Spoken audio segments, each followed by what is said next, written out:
Greetings, greetings, greetings. I am King Clifford Jefferson. I stand as Godfrey the fifth Caliban Jew, son of folk, ruler of Jerusalem, on the reincarnation of King Edgar the Peaceful, which we know here at the Third Temple English Church of England is Jesus Christ. It is July 11th, 2024, which is the birth year 2974, as we know it in this present day. I greet the name of my ancestors, my predecessors, our successors, our heirs, our children, our mothers, our fathers, and all those who are trying to get an understanding of what it is that we are called here to do at the Third Temple English Church of England, as well as those who are not members of the Third Temple English Church of England. You are called to do something that you're not aware of. That's because you're not cognizant of what it is that you are called to do. All right? We got a beautiful lesson for all those who want to know about self. This lesson today is called The First Olympics, a race to find one's ethnicity from the original position. All right, once again, the first Olympics, a race to find one's ethnicity from the original position. Because what we don't realize is that we are all in a created game. All right. You're living in a game, all right, playing by the rules of the game, all right, subject to those who are put in charge of this game, all right. And a lot of us, are spectators, all right. We're spectators, cheerleaders, all right, because we promote the game, all right. Instead of correct the game, how it should be played, we perceive what the game is and look at the game from abstract way, and therefore it has no relationship based upon your relationship in that game, i.e., your contractual agreement. All right. So this is a very important lesson for all those here today. All right. And I'll try not to hold you long, but this is a beautiful lesson. I just started it yesterday. I actually did the lesson on this called the Bill of Ignorance. So it's pretty much readoption of that past lesson that I did dealing with the veil of ignorance, pursuant to the social contract or the social compact in regards to the body of politics, which is your protection. But you must remember who you are in your relationship are part of as being part of that body of politics, which gives you your identity. All right, which gives you identity because when you're a part of a society, society is supposed to protect you. All right, we see North America as a society based upon immigrants. All right, immigrants fighting for life, liberty, and pursuit of happiness. This is nothing more than a game. All right, is an Olympics. All right, for the survival of the fittest. All right, and of course we're the most fittest for this particular game. All right, because we invented the game. We know the Olympics goes back to, according to mythology or abstract theology, goes back to what we call the Greeks, going back to 776 BC. So we'll investigate this time era using the calendar to disqualify uh, this game that we're subject to and realize that we're the ones created the game. And instead of being the judges of the game, we've been now switched to actual players of the game. All right. So it's very important you understand what's being said to you. Once again, I promise not to hold you long, but this is a very informative lesson. So without further ado, let's get started. I'm going to give on to my queen, Sister Galveston from the House of Galveston, Archbishop Belmont from the House of Belmont, as well as all the members of the Third Temple English Church of England. All right, so with that, let's get started.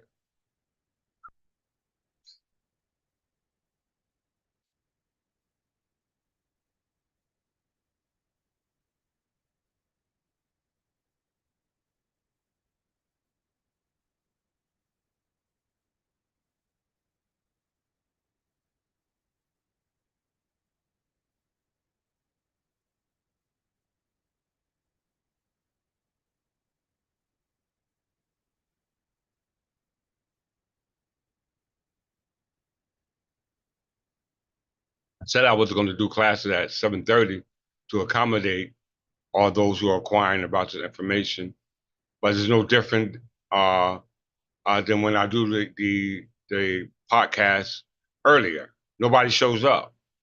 You know what I'm saying? So it's for naught. You know what I'm saying? So it's my obligation to just make sure that information gets to you. All right. I'm not gonna waste my evenings. I'm not gonna be joining with my family. All right. So I'm gonna give it to you when I have the time to do it based off what the ancestors allow me or permit me to do.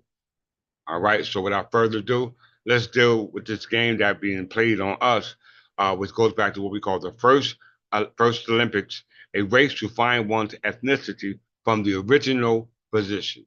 All right. The original position, understanding the game from the original position lifts the veil of ignorance. Once again, understanding this game from your original position lifts the veil of ignorance, which can only be accomplished through a thought experiment. Once again, a thought experiment. In order to lift the veil of ignorance, all right? In order to lift the veil of ignorance, you must look at this from your original position, which is the result of from a which results in what we call a thought experiment. We will look at those terms as well in regards to this lesson. So without further ado, let's get started.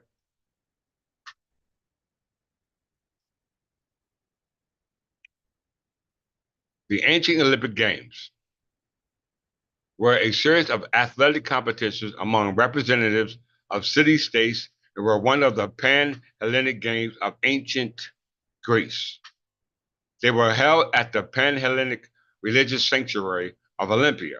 In honor of Zeus, the Greek gave them a mythological origin. Okay? The Greeks gave them a mythological origin. The originating Olympics Games are traditionally dated to 776 BC, based upon the mythological origin. All right? We must understand what's being said. I didn't say this, I didn't write this. All right? But I did the research on it. You're looking for a source? All right.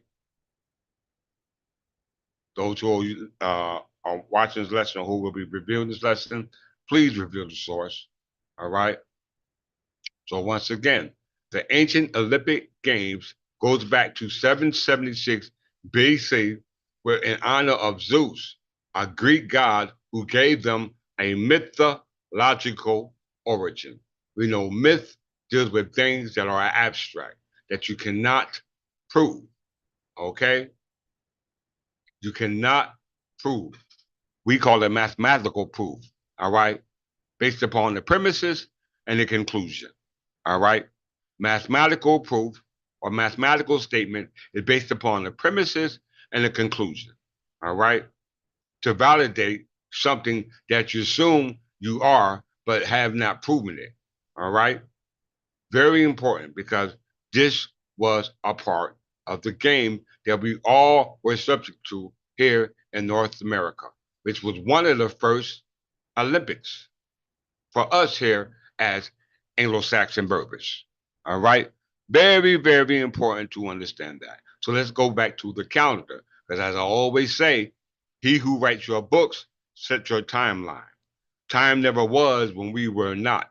If the life of time begin, the time will come when we as Anglo-Saxon Berbers will be no more. Okay?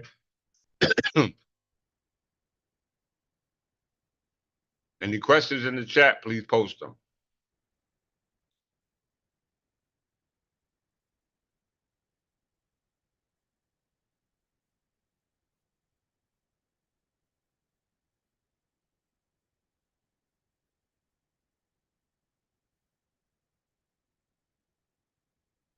776, 776 BC. All right. 776 BC. We're using the calendar. The year 776 BC is largely known for being the first year of the Actic calendar, also known as the ancient Greek calendar or the Olympiad era. Okay? the year 776 BC. This is based upon the Greeks' story or the Greeks' theory that's being told about that time and era on which they're telling the story about. Okay? And this happens to be 776 BC. All right? We have all the correlative calendars, which all those who claim to have an ethnicity relating to a nationality, you have to choose one. All right? If it's not listed, I'm not saying you don't have a calendar. All right? But you must use that calendar to correlate your story because that's known as a record. Okay? A record. All right? So in 776 BC, when the Olympic Games were being played, it would note to what they call the first Olympics in the ancient Greek era, as you see here displayed in the actual box. But in ancient Egypt era, it's actually the 23rd dynasty. Okay? The 23rd dynasty. This is the 23rd dynasty. It's the dynasty of the West Libyan Berbers. Okay? The 23rd dynasty is the dynasty of the West Libyan Berbers. Okay? Which was the term referred to the Berbers by the Greeks. All right? Very important. Libu by the Egyptians. All right? But they were actually Anglo Saxon Berbers. You see the Berber year and the Berber calendar, the Berber year is 175 BC. Okay? 175 BC. But once again, it's the 23rd year of what we call the West Berbers. Let's just look at it. 23rd dynasty of Egypt.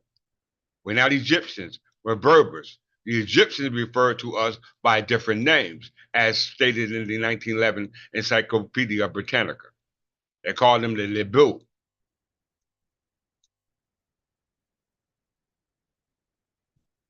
The 23rd dynasty of Egypt, noted the dynasty of the 23rd, alternative 23rd dynasty, or dynasty of the 23rd, is usually classified as the third dynasty of the ancient Egyptian third intermediate period. This dynasty consists of a number of West kings who ruled either as pharaohs or as independent kings as part of Upper Egypt from 880 BC to 720 BC, and the pharaohs from 837 BC to 727 BC. Okay? There you have your proof that they were West Berbers. So what are, oh, I didn't show that. Let me show this.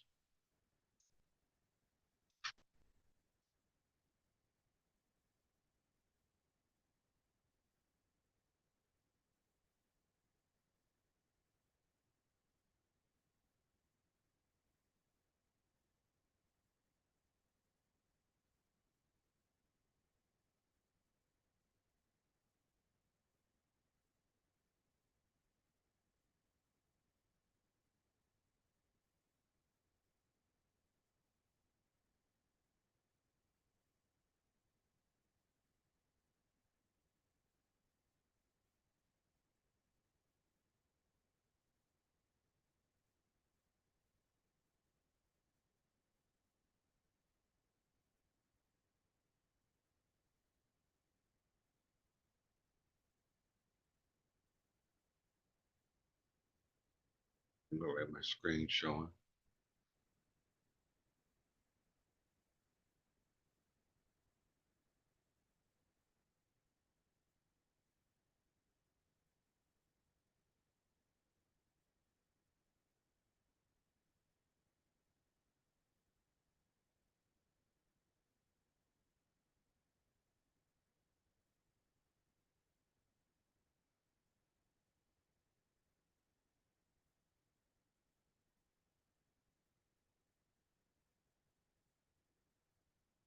One second. So, all right, here we go. Sorry about that.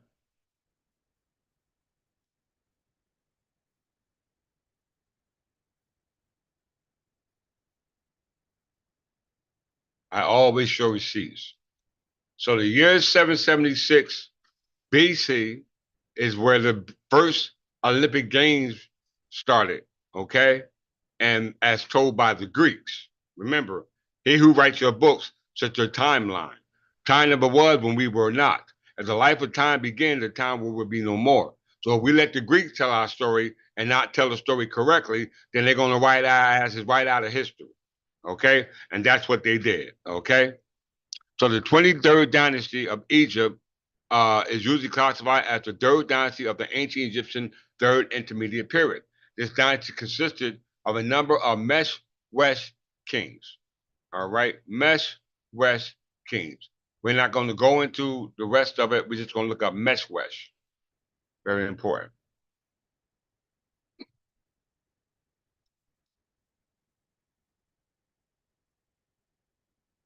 The Meshwesh, often abbreviated in ancient Egyptian as Ma, was an ancient Libyan tribe of Berbers' original origin, along with other groups like Libu and Tehenu, or the Tejemehu, also of the Sea People. Okay, so the Meshwesh, often abbreviated in ancient Egyptian as Ma, was an ancient Libyan tribe of Berbers. Okay, they were Berbers. The 23rd dynasty of Egyptian, as told by the Egyptians about Berbers, because the Berbers were not Egyptians. The Berbers were not Greeks, but it's the Greeks and the Egyptians who are telling a story and identifying these Berbers by different terms, different names, different characteristics to show a different ethnicity. Okay? It's very important to understand it. But we are Anglo Saxon Berbers, as established in the 1911 Encyclopedia Britannica. All right?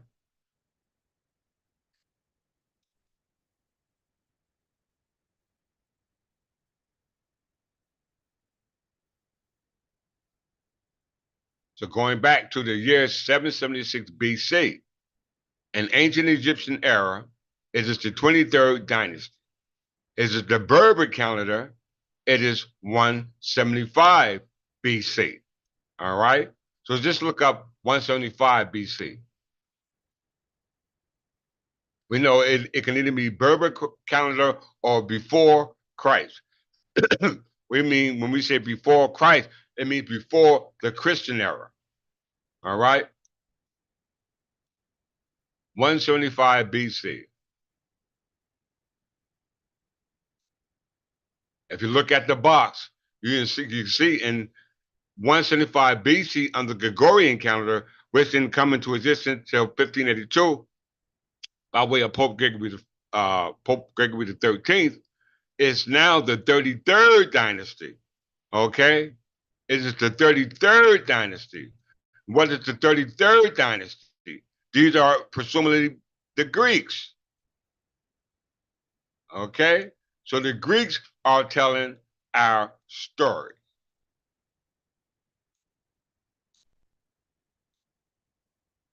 Potomac dynasty, also known as the Lagid dynasty, after Ptolemy I's father, Lagos, was a Macedonian Greek world house which ruled Ptolemaic kingdom in ancient Egypt during the Hellenistic period, reigning for 275 years. Ptolemaic was the longest and last dynasty of ancient Egypt from 305 BC until its incorporation into the Roman Republic in 30 BC. So all you scholars better be checking this out, y'all.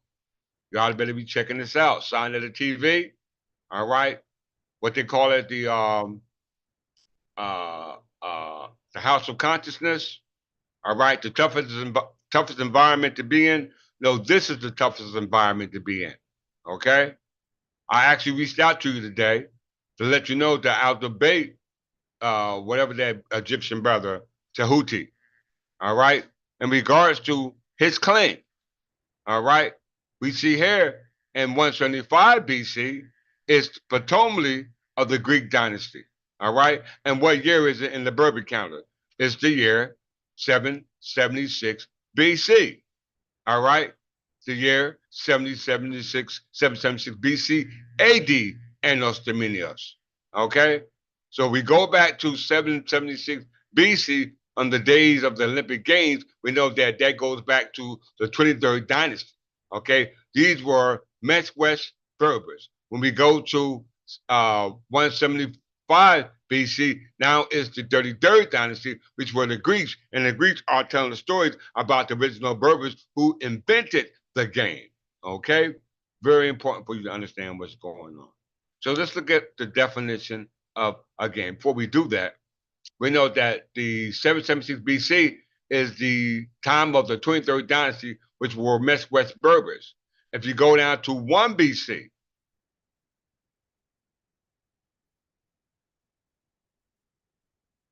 all right, we're going to go all the way down to 1 BC.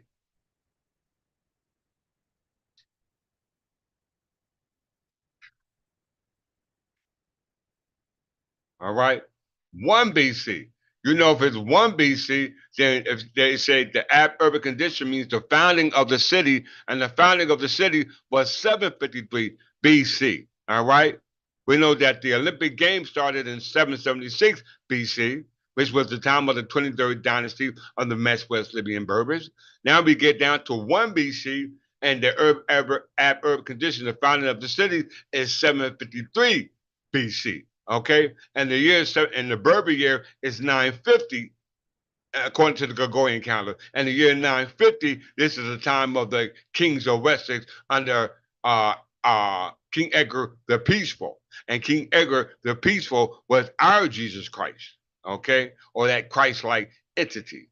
Very, very important to know our ethnicity, all right, as a part of this game, because the name of this podcast is the first Olympics. Everybody to find one ethnicity from the original position.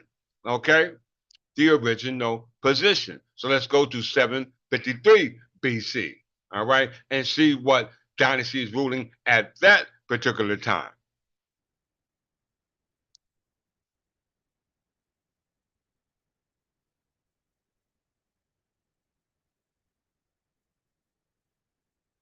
Once again, it is the 23rd dynasty of what the Egypts call of ancient Egypt, okay, which is the actual West Libyan Berbers, okay? Very, very, very important for you to understand that. So from 776 BC, 753 BC, and 1 BC, who was ruling? The Berbers. Why? Because under ab urban conditioner, the year 1 BC is actually the year 753 BC. All right, let's prove it before we move on. Ab urban conditioner.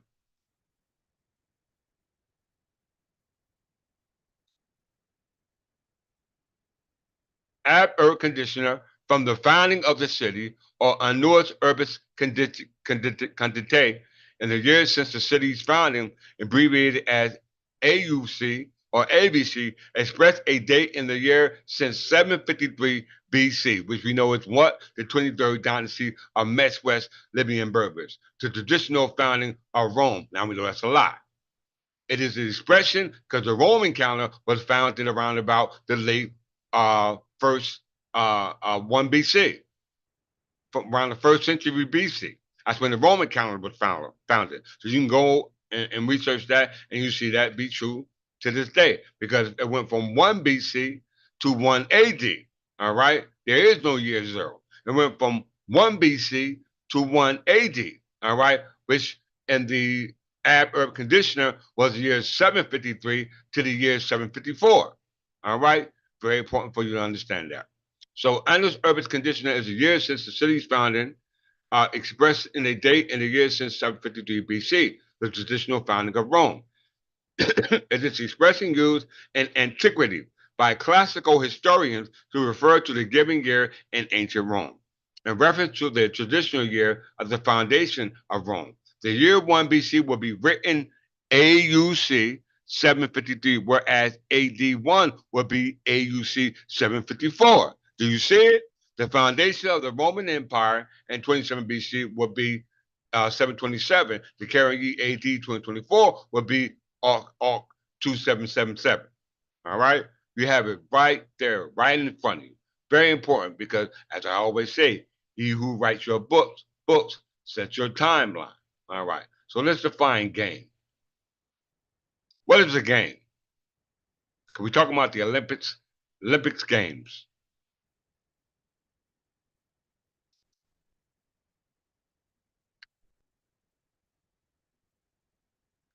Key components of games are goals, all right, rules, challenge, and interaction.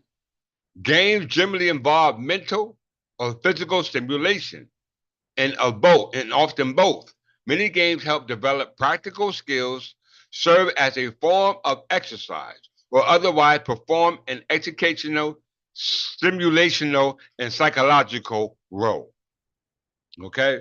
Once again, this game referring to ethnicity, key components of the games are rules, challenge, and interaction.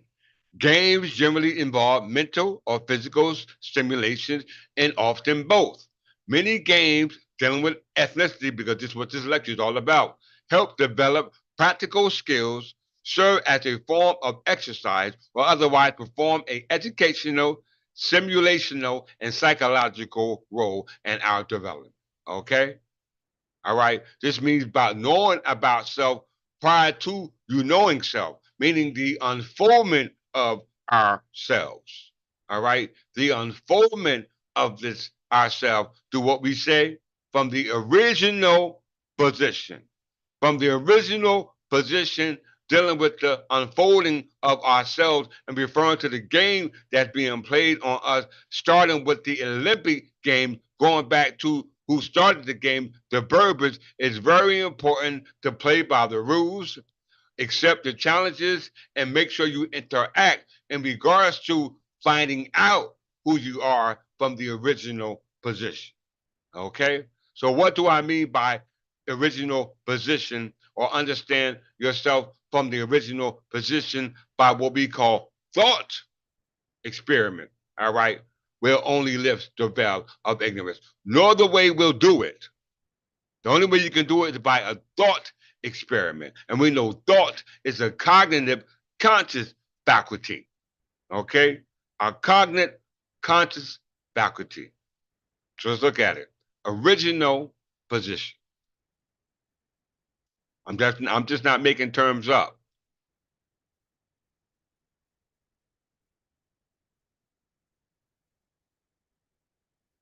I could be watching TV.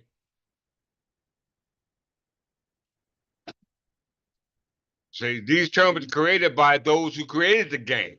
All right? Who created or himself, not created the game, but amended the game to fit and suit their purpose. All right? Because the name of the game is to win. All right? Victory. To be victorious.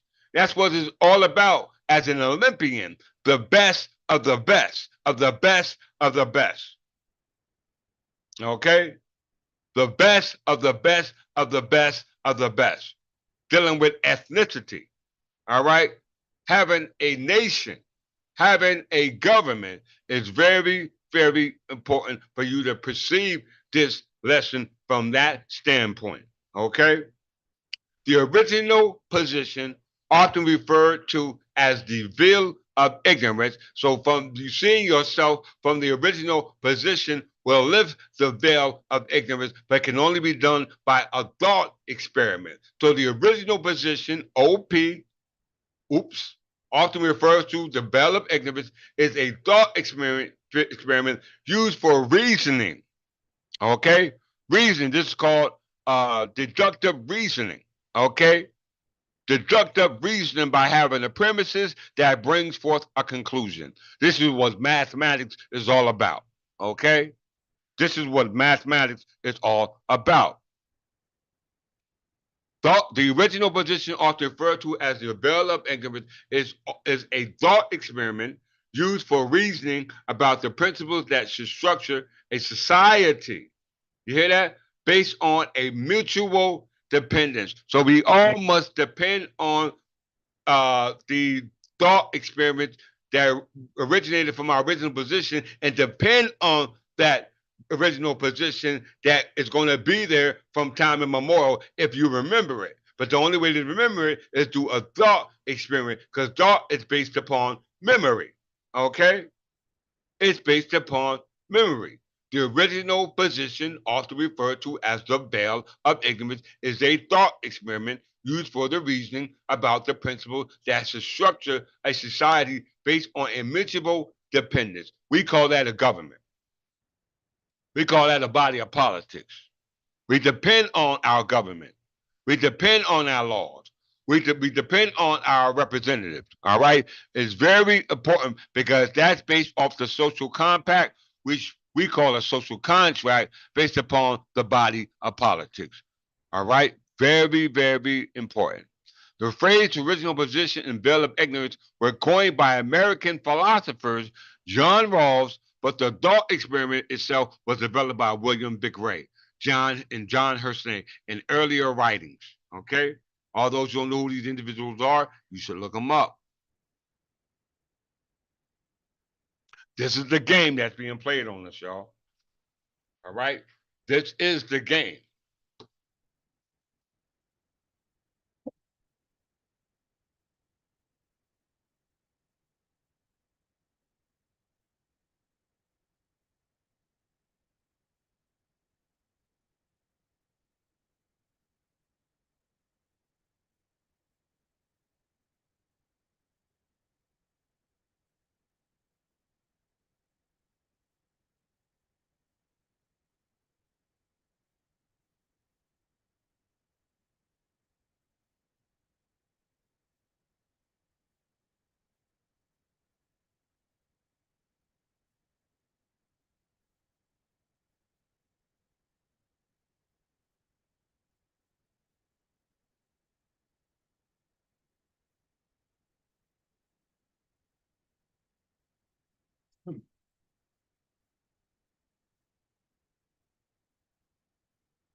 Right?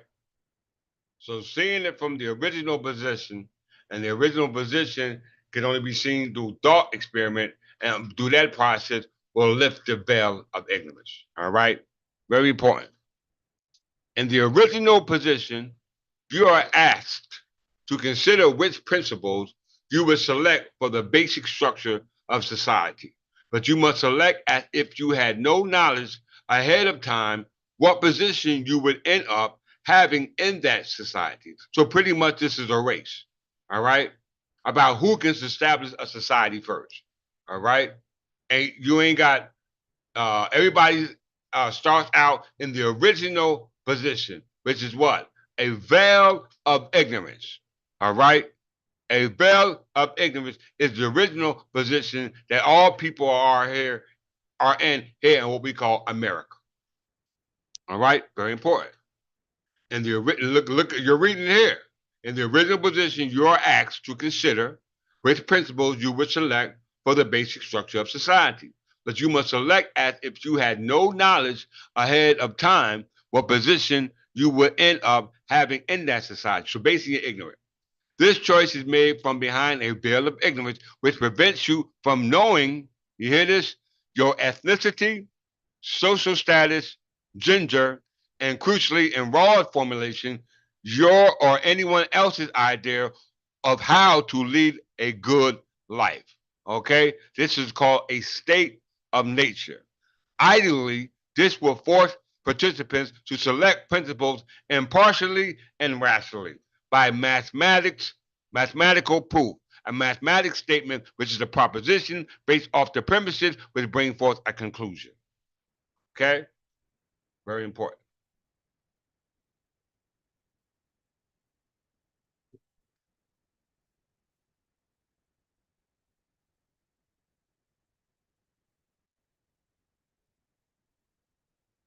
In Rawls' theory, the original position plays the same role that the state of nature does in the social contract.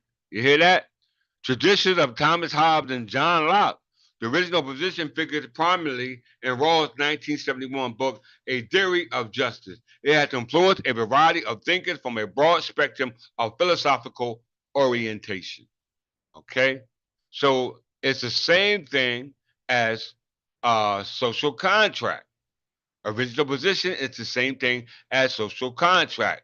But the only way that you can lift the veil of that social contract from the original position is through what we call thought experiment, which is the cognitive faculty of the self. Okay? A cognitive faculty of the self.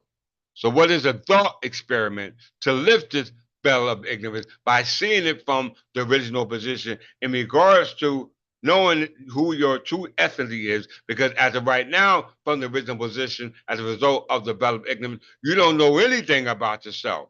What does it say? You don't know your ethnicity.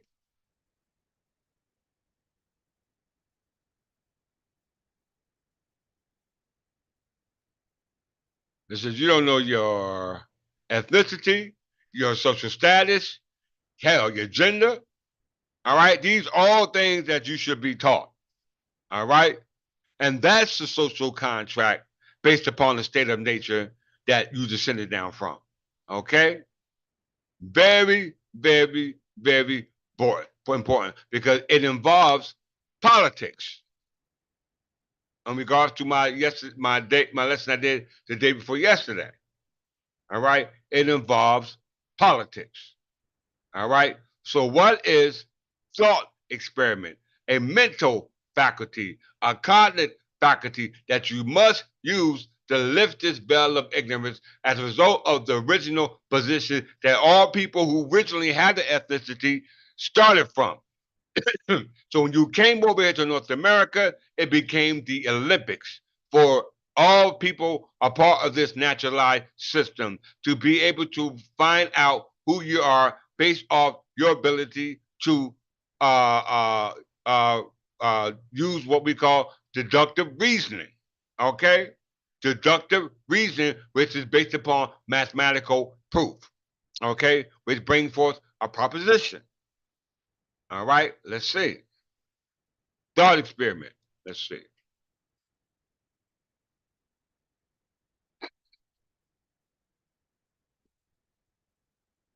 I study. I study, y'all. Thought experiment. Everybody pull that up. My coffee ain't warming up. So I got to go back and warm it.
So based off this original position, how far have you came along in regards to establishing ethnicity, your social status, and this present day? Because from the founding of this game, you didn't have none. Okay, so how far have you came to establish that? Because we have established that. We are Anglo-Saxon Berbers. We had no clue about that prior to the game being played on us, but through mathematics, through deductible reasoning, by creating the premises and then bring forth the conclusion, which can be proven, all right, based on a thought experiment, we have qualified our existence. So what is a thought experiment? A thought experiment is a hypothetical situation with a hypothesis, theory, or principle is laid out for the purpose of thinking through its consequences. So thinking ahead. All right. The concept is also referred to as using the German language term Gedanken experiment within the work of physics Ernest Mach and includes thoughts about what may have occurred if a different course of action were taken. The importance of this ability is that it allows the experimenter to imagine what may occur in the future as well as implications of alternative courses of action. Y'all better listen to what I'm saying. All right? Y'all better listen to what I'm saying. Because if you have not understood uh, understood your position from the original position based upon lifting the veil of ignorance, as a result of not using your thought, the process called the thought experiment, you're in a world of trouble. You are in a world of trouble. The ancient Greeks, once again, here go these Greeks again. All right, very important. Keep that in mind. The ancient Greeks thought experiment was most ancient pattern of mathematical proof, and existed before Lucidian mathematics, where the emphasis was on the conceptual rather than on the experiment, part of the thought experiment. So we're going before space and time, because the Lucidian mathematics deals with Lucidian space. Okay, all right, from one dimension to two dimension to three dimension on to fourth dimension. You must know this based off the thought experiment because it's based off you once didn't know this. All right, now you have to know this by way of what we call reasonable deduction. Reasonable deduction through the mathematical process to establish proof. Okay, to establish proof by way of bringing forth a proposition, is based upon the premises, which brings forth what we call a conclusion. Okay, a conclusion. The ancient Greeks stated that thought experiment was the most ancient pattern of mathematical proof and existed before Lucidian mathematics, or what we call Lucidian geometry, because we know geometry means earth measurement. Okay, we know space deals with all space time from a position and direction. Space starts from a position and direction, and we know space is all things in position and direction that deals or involves space-time, which we call the universe. All right? Very important.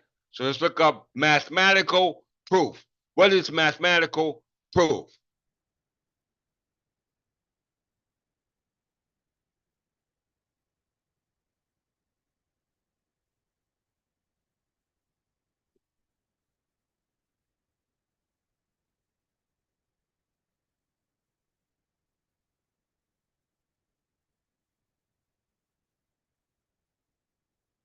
A mathematical proof is a deductive argument for a mathematical statement. This means proposition. Showing that the stated assumption largely guarantees the conclusion, meaning that the premises largely guarantees conclusion, meaning that 9 times out of 10, you're right. Okay? 9 times out of 10, you're right by observing it from your original positions. From your original position by the thought experiment will lift that veil of ignorance, which brings forth mathematical proof through deductive arguments, all right, by bringing forth the proposition, which brings forth the premises, which ends in what we call a conclusion. All right? Mathematical proof is a deductive argument for the mathematical statement showing that the statement assumption largely guarantees the conclusion. The argument may use other previously established statements, such as theorems, if I'm pronouncing wrong, please forgive me, but every proof can, in principle, be constructed using only certain basic or original assumptions known as axioms, along with the accepted rules of inference. Okay? We know what inference is, to refer to something. Proofs are examined of exhaustive deductive reason, which establishes logical certainty to be distinguished from empirical arguments or non-exhaustive inductive reasoning, which establish reasonable expectation. All right. Okay. So we see dealing with what we call what is said a thought experiment. A thought experiment can be done by looking at it not from what we call um, uh, what we call dealing with things made of space and time, which also associated with what we call mass, volume, and matter. Okay, looking at it from what we call the quantum self. Okay, looking at it from the quantum cell, which is the minimum part of what we call any physical property. All right, very important. Watch where I'm going with this. Mathematical proof. Let's go back to thought experiment first.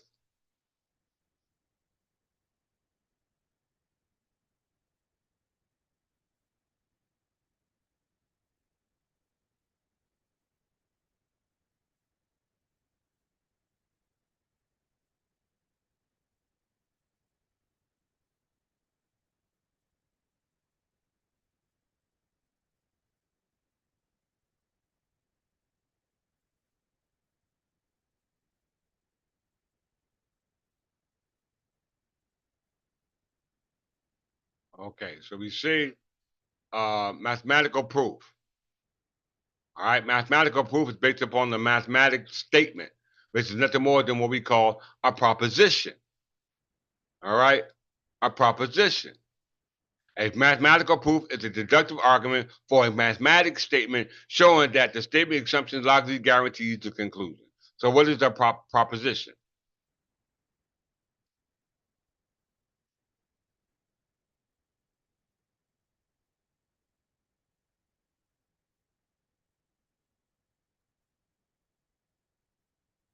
A proposition is a central concept in the philosophy of language, semantics, logic, and related fields, often characterized as the primary bearer of truth or, falsity. Falsity. Propositions are often characterized as being the kind of thing that declarative sentence denotes. For instance, the sentence, the sky is blue, denotes the proposition that the sky is blue. However, crucially, propositions are not themselves linguistically expressed. All right. So a proposition is the essential concept and philosophy of language, semantics, logic related to the fields of dealing with the bearer of the truth or falsity, meaning to prove something right or to prove something wrong.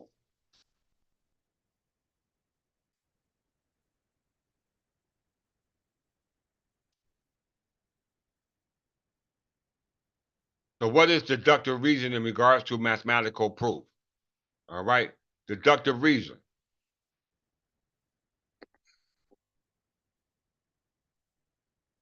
is we must explore all terms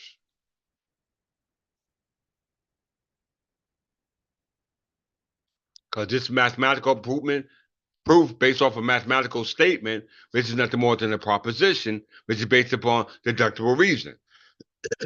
Deductive reasoning is the process of drawing valid inferences, meaning referring to something. An inference is valid if its conclusions follow logically from its premises, meaning that it is impossible for premises to be true if the conclusion is to be pursued as being false. Okay? Very important. Deductive reasoning is the process of drawing valid inferences. An inference is valid if conclusions follows logically from its premises, meaning that it is impossible for the premises to be true and the conclusion to be false. All right? Very important. And we call this what? Mathematical proof. Okay? By way of what we call a mathematical statement, which is nothing more than a proposition. All right? Through inference. All right? So what is mathematics? All right? What is mathematics? What does mathematics mean? Let's define mathematics.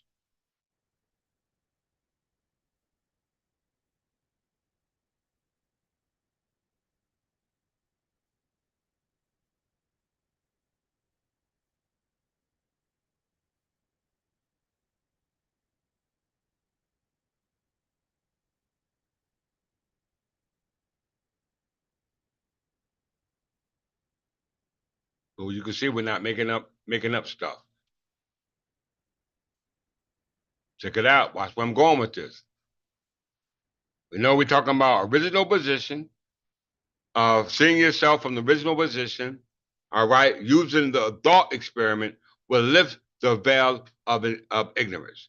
And we know that that comes to establishing proof by way of mathematics is by way of bringing forth a proposition. And we know the proposition brings forth the premises, which ends with a conclusion. all right, ends with the conclusion. Most mathematical activity involves the discovery of properties of abstract objects and the use in pure reason to prove them. Okay? These objects consist of either abstraction from the nature or in modern mathematics, entities that are stipulated to have certain properties called axioms. All right? These are called premises. All right? A proof consists of a succession of application of deductive rules to already established results. These results include previously proven theorems, axioms, and in case of abstraction from nature, some basic properties that are considered true starting points of the theory under consideration. Okay? Very, very, very important because we're dealing with establishing uh, um, one's ethnicity from the original position. All right, through thought experiment, and thought experiment it can only be done by what we call mathematical establishing mathematical proof. And mathematical proof is by bringing forth a mathematical statement, and the mathematical statement is based off a proposition based upon axioms and theorems. And we know axioms are premises, which bring forth theorems, which are conclusions. Okay, this is how you drop it, y'all. This is how you drop it. So most mathematical activity involves the discovery of the properties of abstract objects. Okay? Of abstract objects. But no, we talk about concrete objects. Concrete objects are things that are governed by what we call Euclidean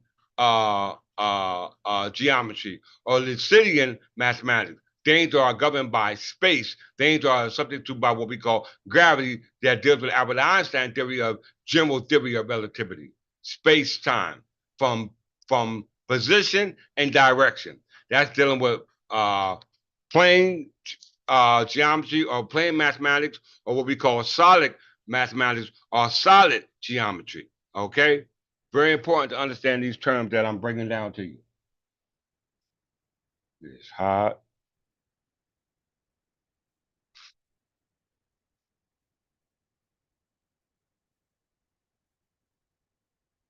Most mathematical activity involves the discovery of properties of abstract objects. Okay? What is the abstract object?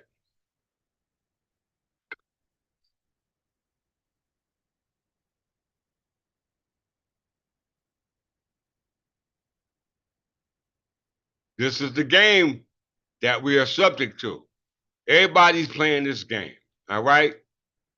To establish the proof, all right, of one's ethnicity, one's social contract with the body of politics.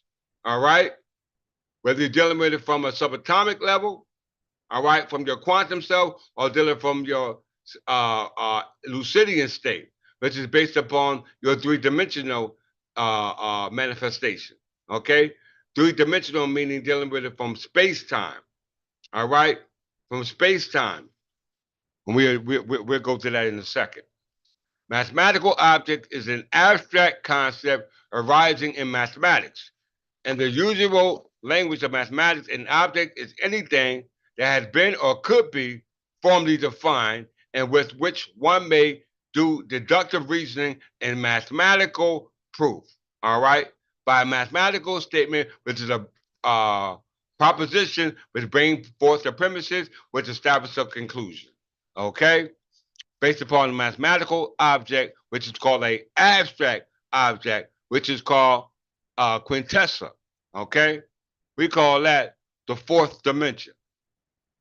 Learning about the fourth dimension, moving from three dimension to fourth dimension, but not just on the level of the quantum self, but on the level of our existence self. Very important because they go together. All right. They started from the plane of geometry. All right. From the surface. On the surface. All right. All right, so you must look below the surface of the quantum self. The limited the minimum amount of a physical property. All right, very very very important for you to understand that. So a mathematical object is an abstract concept. All right, a mathematical object is an abstract concept which originated as a result of what we call mathematics. Okay? This was mathematics really mean, which comes by way of what we call reasoning, or this is a cognitive faculty. A cognitive faculty. This is what you call that thought experiment because you are the experimenter. Okay? You are the experimenter. We know that engrams are memories stored in the biophysical and biochemical stored in what we call the biological tissue, which is we call melanin. And we know that melanin converts energy. Okay? We know that melanin converts energy and it acts as a transduction. And transduction means to interpret the message or the energy by way of what we call the stimulus or what we call an impulse into an electrical signal. Okay? I'm dropping these bombs. Check this out. Watch where I go with it. So we understand that mathematics involves the discovery to finding out about the properties of an abstract object. All right? Abstract object and being able to mathematically prove them, they prove that they exist through reasoning. All right? Through reasoning by bringing forth the premises which establish the conclusion. All right? If there's no premises, there's no conclusion. With no conclusion means a ending. Okay? Very important for you to understand what's going on.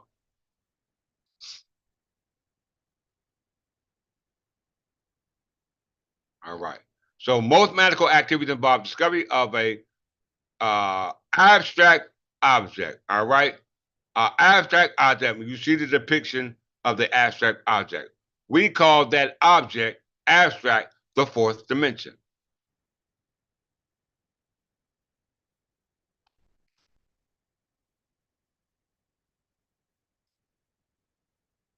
We call that the fourth dimension, beyond space and time.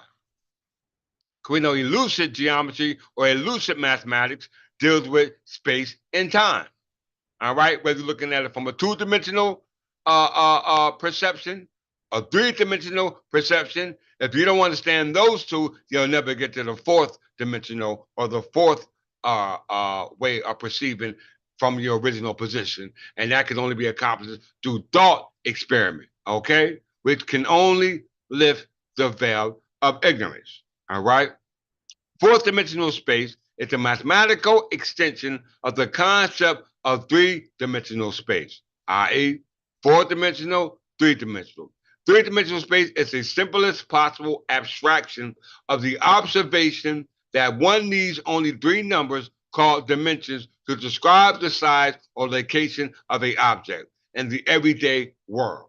Okay? Once again, three-dimensional space is the simplest possible abstraction of the observation that one needs only three numbers called dimension to describe size or location of a object in the everyday world. That's called two dimension and three dimension. All right. So let's observe those or go through those.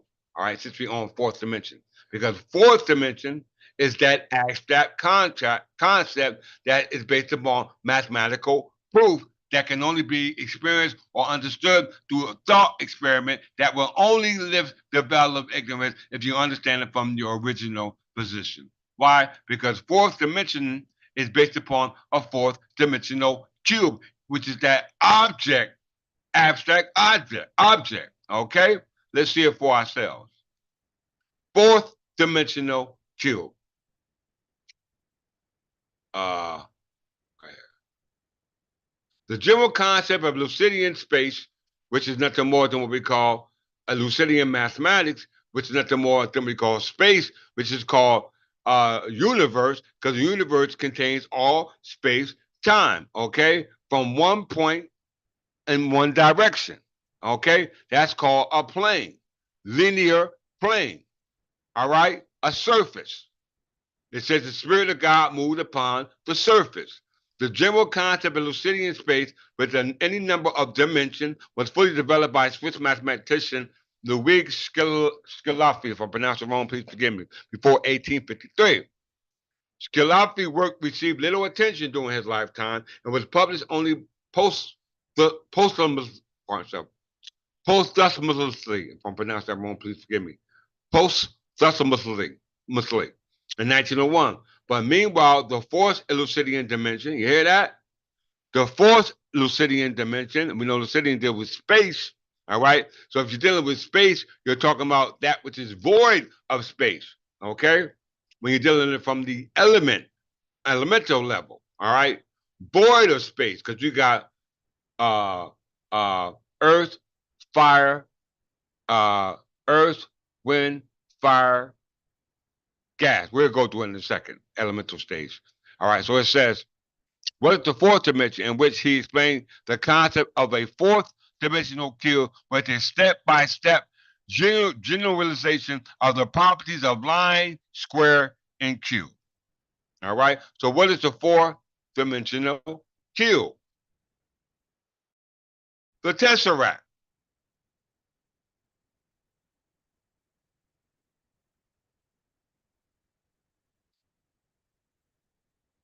It's when he gets into what they call the crucifixion.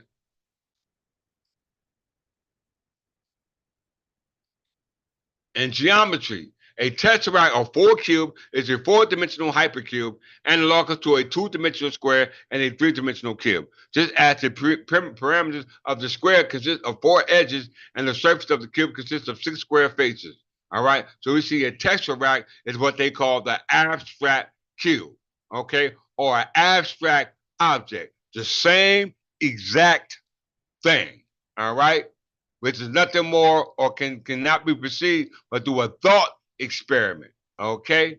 Through a thought experiment. That moves from a three-dimensional to a fourth-dimensional state through a thought experiment from the original position. All right? From the original position, which lifts the veil or that gate or that door or that window of opportunity. Okay? We must understand. So the same cube you see here is the same cube you see here in what we call mathematics.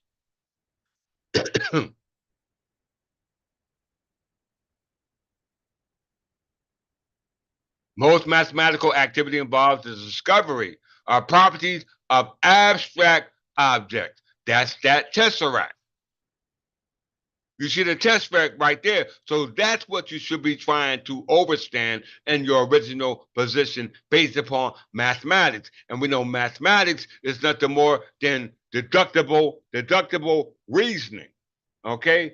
Deductible reasoning. Now, why are we trying to find out about the fourth dimension since we stuck here in the three dimension?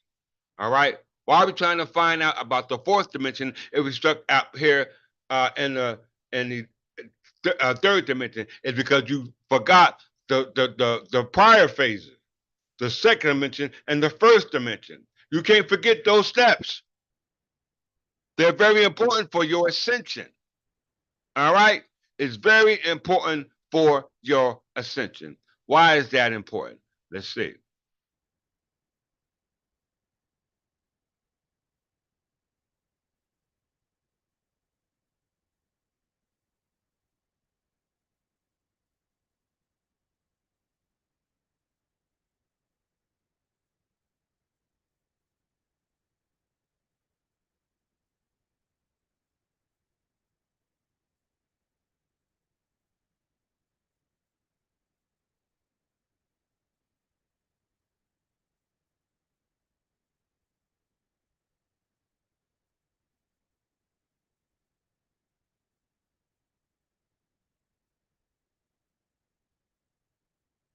Ether.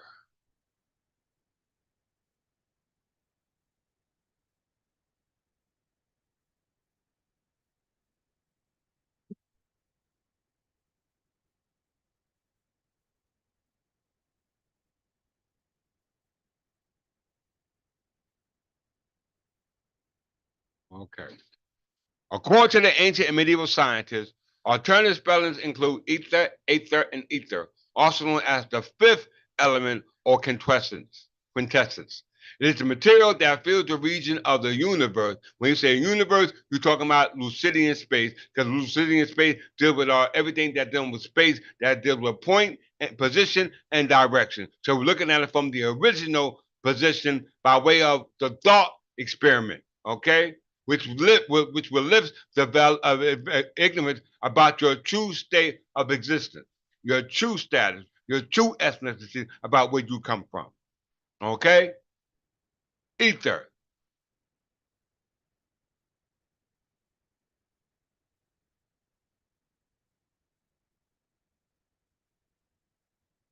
According to ancient medieval science, ether, also known as the fifth element or contestant, is a material that fills the region of the universe beyond the terrestrial sphere.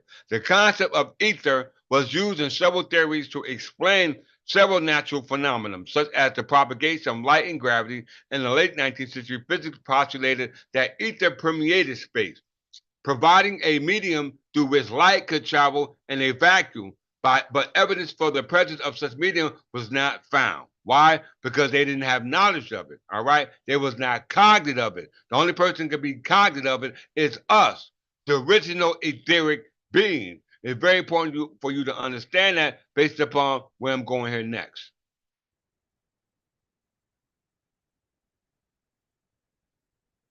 So it says, according to the ancient medieval scientists, ether, also as the fifth element, or contestant is the material that fills the region of the universe beyond the terrestrial sphere. Okay? We know the terrestrial sphere, and then we got the universe. All right? The universe and our solar system was created by two different accretion, accretion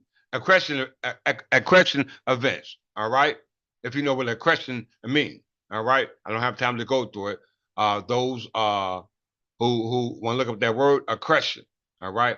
But it says that the ether is a material that fills the region of the universe. And we know the universe is composed of what we call space. All right. Space. Very, very, very, very important for you to understand that.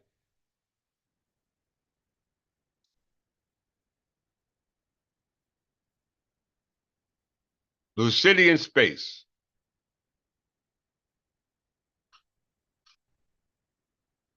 Lucidian space is the fundamental space of geometry.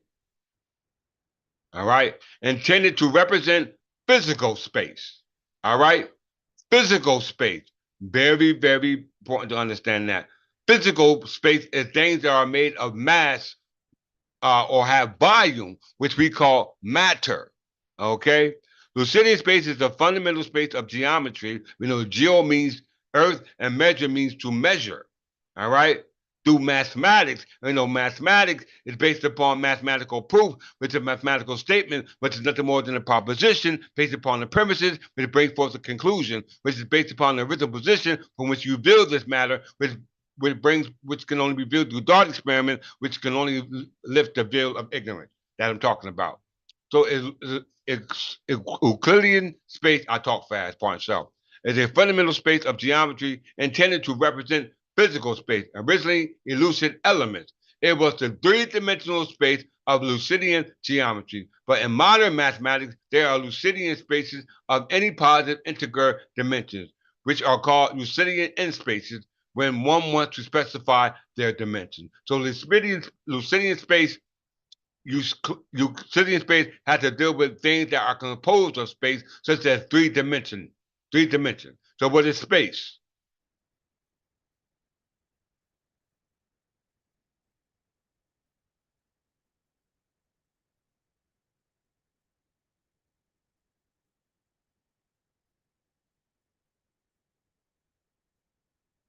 Space is a three-dimensional continuum containing position and direction. Once again, I said seeing yourself from the original position.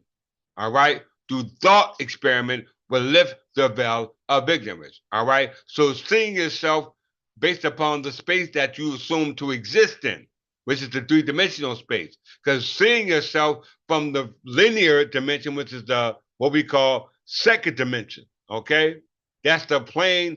Uh, uh, uh, uh, that's a plane dimension, or we call surface dimension. All right, very important. Space is the three-dimensional continuum containing position and direction, which is linear. In classical physics, physical space is often conceived in three linear dimensions. Modern physics usually consider it with time to be part of a balanced fourth dimensional continuum known as space time. So three dimensional, fourth dimensional. We know fourth dimensional is an abstract object. And we know abstract object is what we call the tesseract, okay? Which we have yet to attain. Why? Because we have now reached that understanding based off thought. Because thought is the only way to perceive it through your original position. All right? Modern physics usually consider it with time to be part of a balanced fourth dimensional continuum known as space time. What is space time?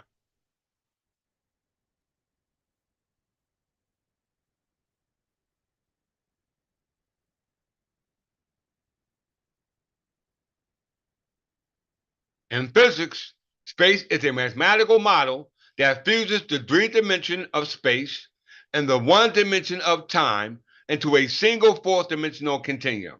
All right? Once again, in physics, we are physical beings, right? All right, we have a physical makeup. We have biophysical properties made up that cause what we call biochemical changes based off the interactions or reactions as a result of our makeup. All right, subject to what we call space time. All right, because everything happens in time. We unfold as man unfold, his God unfold. Man's God today, tomorrow is not man's God. It's constantly changing based off your perception of God, based upon proving God. And the only way you can prove God is based off the thought experimenter. And through thought experimenter, you can lift that veil of ignorance about God by seeing it from your original self, all right, or your original position. In physics, space time is a mathematical model that fuses the three dimension of space. Okay? The three dimension of space, three dimension means things are made up of mass, matter, and volume. All right? And the one dimension of time. We know time is based upon past, present, and the future. We know the present is three dimensional. The future will be fourth dimension under the same time continuum based on your understanding of what we call space through what we call thought experimenter. And we know thought experimenter is based upon mathematical proof by a mathematical statement, which is based upon the proposition, which is based upon the premises, which brings forth a conclusion from the original position. All right? We must understand it. So, what is a plane? Since we know that a linear time, you know what I'm saying? We know three dimension and fourth dimension is linked by linear time. So, what is a plane? Let's see in mathematics.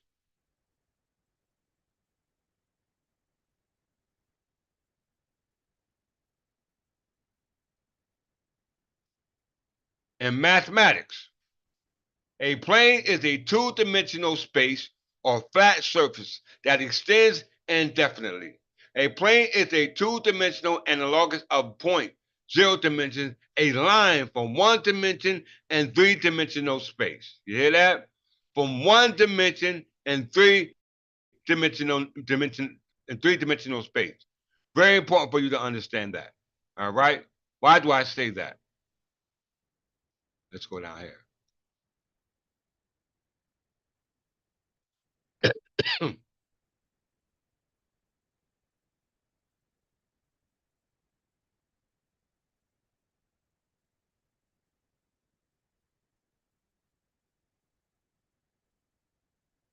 Okay? Once again, in mathematics, a plane is a two-dimensional space or flat surfaces that extend indefinitely. A plane is a two-dimensional analogous of point of zero dimensions, a line, one dimension, and three-dimensional space. Okay, so it said when working exclusively in two-dimensional Euclidean space, the definite article is used, so the Euclidean plane refers to the whole space. Once again, the Euclidean plane refers to the whole space based upon the plane or surface that yet to have mass. Because when it has mass, volume, what we call matter, it brings forth what we call three-dimensional space, contrast to two-dimensional space. You follow? Very important.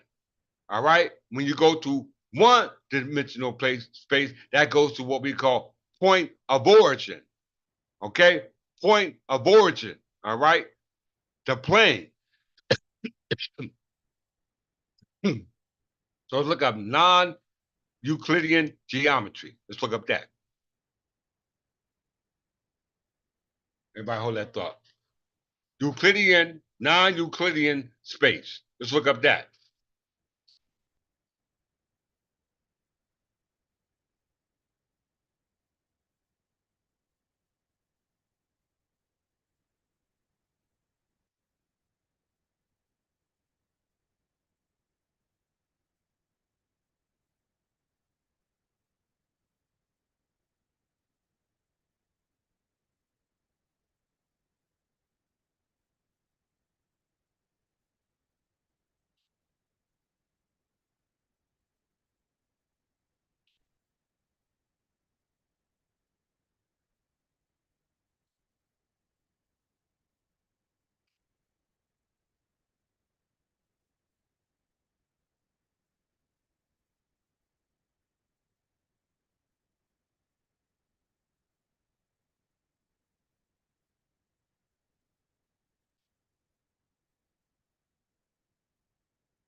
So we see that ether permeates space where by way of vacuum. All right. And we know that photons, which is energy, all right, on an atomic level, all right, travels by way of vacuum. You know what I'm saying? We know that photon are massless particles at 0 point energy. All right. We know that anything above 0 point energy are things that are made of what we call matter. That's what you call ordinary matter. All right, or baryonic matter. Okay, things that have mass. All right, that's three-dimensional. Okay, very important. So we're looking at non-Euclidean space versus Euclidean space. We know Euclidean space is based on Euclidean mathematics or Euclidean geometry. Okay, Euclidean mathematics or Euclidean geometry. And we know Euclidean has to deal with space. And we know space is subject to space-time from point, from position and direction. Okay, from position and direction. So it says that dealing with the topic non-Euclidean space, it says other mathematicians have devised similar forms of this property referring to non-Euclidean space. Regardless of the form of postulate, however, it's a consistent period more complicated than Lucid other postulates. It says one, to draw a straight line from any point to any point, okay? To produce extended a finite straight line continuously in a straight line. Okay, to describe a circle with any central and distant radius, that all right angles are equal to one another. This dealing with non-Euclidean space. Because what does it say in the definition of non-Euclidean space? Let's see. Where is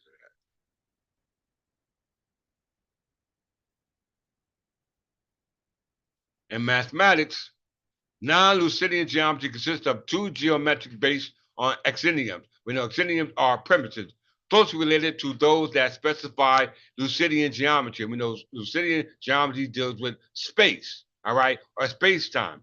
As Euclidean geometry lies at the intersection of metric geometry and affine geometry, non-Euclidean geometry arises by either replacing the parallel postulate with the alternative or relaxing the metric requirement. In former cases, one obtains hyperbolic geometry and elliptic geometry, so traditional non-Euclidean geometry. All right, so when you're dealing with mathematics, that means based off proof. We can't see the proof, but based upon the premises, the proof can be validated with brain force conclusion by way of what we call a thought experiment, because we know thought experiment is based upon a cognitive faculty, a mental faculty. We know a mental faculty is based off the process of what we call transduction. Peace, Brother Caldwell from the House of Caldwell. All right, kind of late, brother. It might be hard to catch up. All right, so once again, going back to the topic which we're discussing today, in regards to the original position. And we know that the name of the class is The First Olympics, a race to find one's ethnicity from the original position. All right. In regards to um, lifting the veil of ignorance. And the only way that can be lifted is through what we call the thought process. And that's the game everybody's got to play, because not knowing this determines your cognitive faculties. All right. If you're not cognitive, that means that you're ignorant. You don't know. All right. You do not know. Let's see.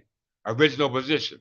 In the original position, you are asked to consider which principles you would select for the basic structure of society. But you must select as if you had no knowledge, meaning you're ignorant. You didn't know ahead of time what position you would end up having in that society. This choice is made up from behind the veil of ignorance, which prevents you from knowing your ethnicity, social status, gender, and crucially in Raw's formulation, your or anyone else's idea of how to lead a good life. And we know that that can only be understood by a thought experiment. Okay? The original position lifts the veil of ignorance only by way of a thought experiment. We know a thought experiment is what they said. By having mathematical proof. Mathematical proof is based off a mathematical statement, which is the proposition, which brings forth the premises, which brings forth the conclusion. All right? And the history of thought experiment is based upon, as they said, let's see.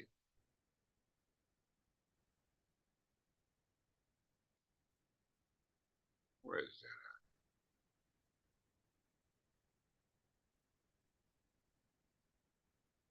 Knowing the true self. They give us an example. All right? Schroeder's cat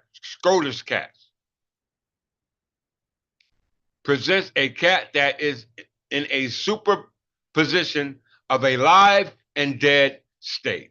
Depending on a random quantum event, it illustrates the counterintuitive implication of Bohr's Copenhagen interpretation, which applies to everyday objects. So everyday objects, we know talking about abstract objects, because we know abstract objects, they gave you the example of what we call the fourth dimensional cube. Okay, and you know the fourth dimensional cube deals with the fourth dimension contrast to the third dimensional state that we're subject to. All right, which is subject to what we call space time, which is based upon or subject to Lucidian theory based upon space. All right, very, very, very, very important, and that's qualified through what we call a thought experiment. Okay, which is based upon mathematical proof, evidence. All right, evidence. Let's read it for ourselves. A thought experiment is a hypothetical situation in which a hypothesis, theory, or principle is laid out for the purpose of thinking through its consequences. So, from the original position of ignorance, all right, we have to think this shit out, okay, of who we are, our social status, and our social contract, our social compact, which we mutually depend upon. All right, that we mutually depend upon, because that's what it said. And from your original position. Okay, from your original position.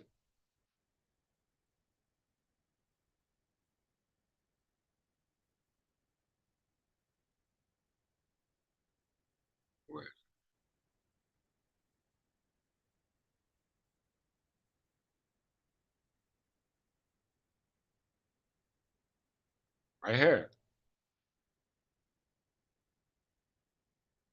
The original position, often referred to as the veil of ignorance. So the original position, based upon who we are here in North America, is based upon a veil of ignorance. All right, which is going to get you in trouble. It is a thought experiment used for reasoning about the principles that should structure a social societies based on mutual dependence. Okay, dependency. Okay, dependency. So the original position of every American here in North America is based upon the mutual dependency of ignorance. And from that ignorance, you got to find out who you are, what social group you're a part of, all right, and the government that protects that group based upon who you are. That's what you got to prove, all right, based upon a game that was created for everyone in America, and which we call the Olympics, okay? We call the Olympics. All right. And who created the Olympics? The Berbers. Because the Olympics was created at the time of the 23rd dynasty, which is based upon the Libyan Berbers, which were referred to by the Greeks as Libyans. Okay. The Egyptians, because the Greeks are Egyptians, they are Coptic. Okay. Same people. All right. It's very important for you to understand that.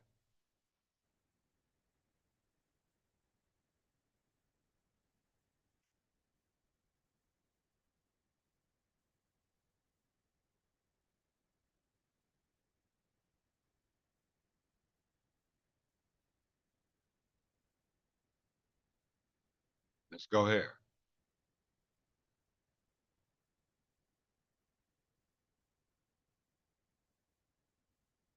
Ether.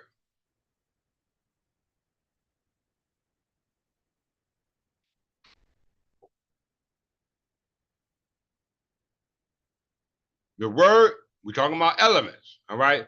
The word in Homeric Greek means pure fresh air or clear sky in Greek mythology. It was thought to be the pure essence that gods breathe, filling the space where they live, analogous to air breathed by mortals. It is also personified as a deity, Ether, the son of Erebus and Nyx in traditional Greek mythology.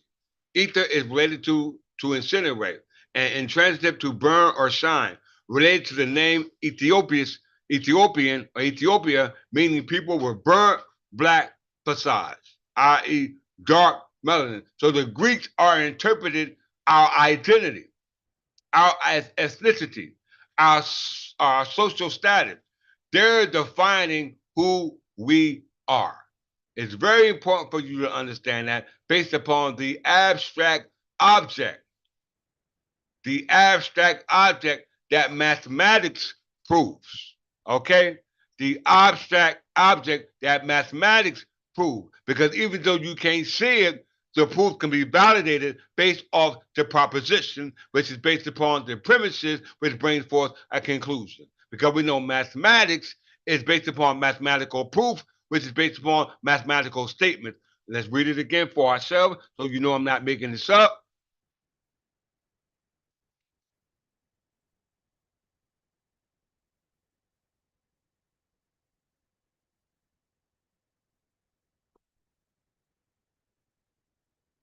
Most mathematical activity involves the discovery of properties of abstract objects and the use of pure reason to prove them. Okay?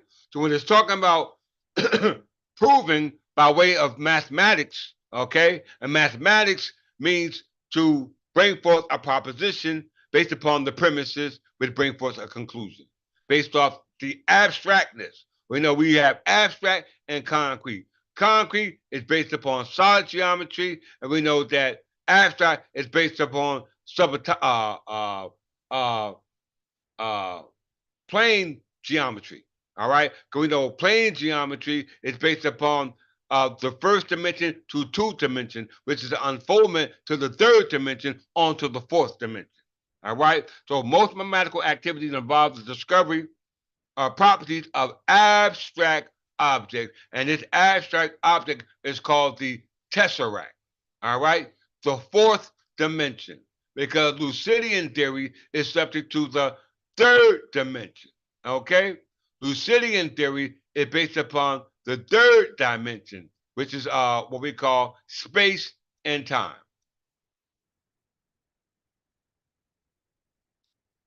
Okay, space and time. Once again, most mathematical activity involves discovery of properties of abstract objects, meaning objects that you cannot see with the physical eye, and the use of how you reason prove it. It's through deductive reasoning. Okay? It's called deductive reasoning. That's what mathematical proof is. Deductive reasoning. Okay? Let's see. 1 second. Hold on.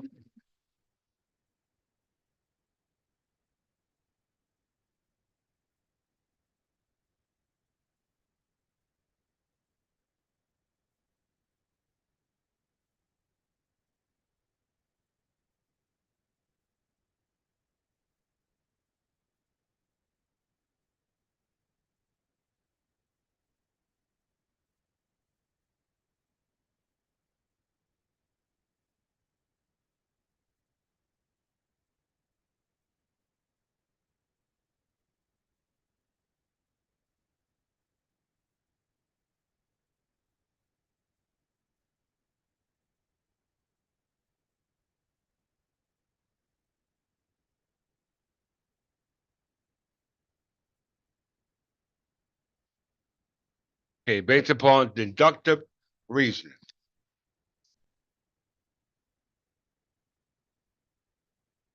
It's the only way you can prove the abstract object, and the abstract object is what we call the fourth dimension. All right? The fourth dimension, and the model they use to prove that there's a fourth dimension is the fourth dimensional cube. Okay? A fourth dimensional cube. Fourth dimensional cube it represents fourth dimensional space. Or fourth dimensional space. There you see it right there. It's called the tesseract. They talk about it all day long on what we call Thor. Okay? They talk about it all day long, the fourth dimension. The third dimension is Earth. The fourth dimension is outside of space. Okay?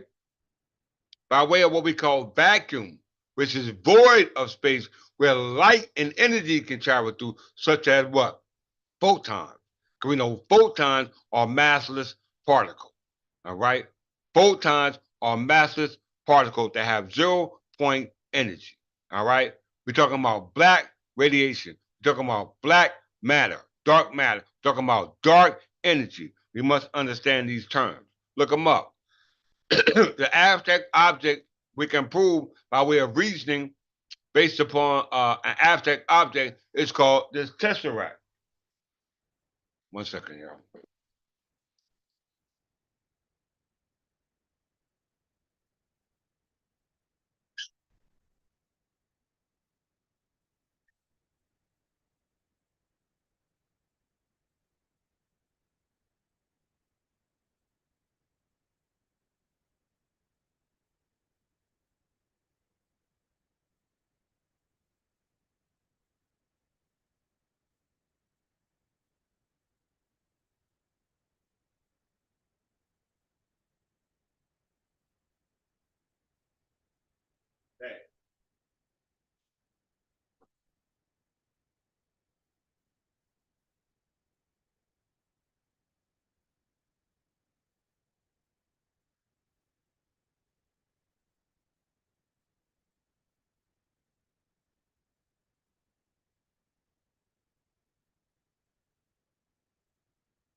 Sorry about that, yeah.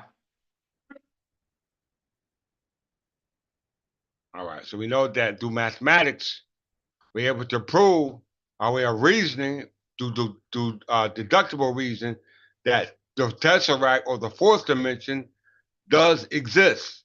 The only way we can get there is through our mental faculty, through a thought experiment, which can only be seen through the original position. We started from a veil of ignorance. Okay? Started from a veil of ignorance. So we said the fourth dimension equivalent of a cube is known as a tesseract, seen rotating here in the fourth dimensional space, yet projected into a two dimension for display. All right, very important.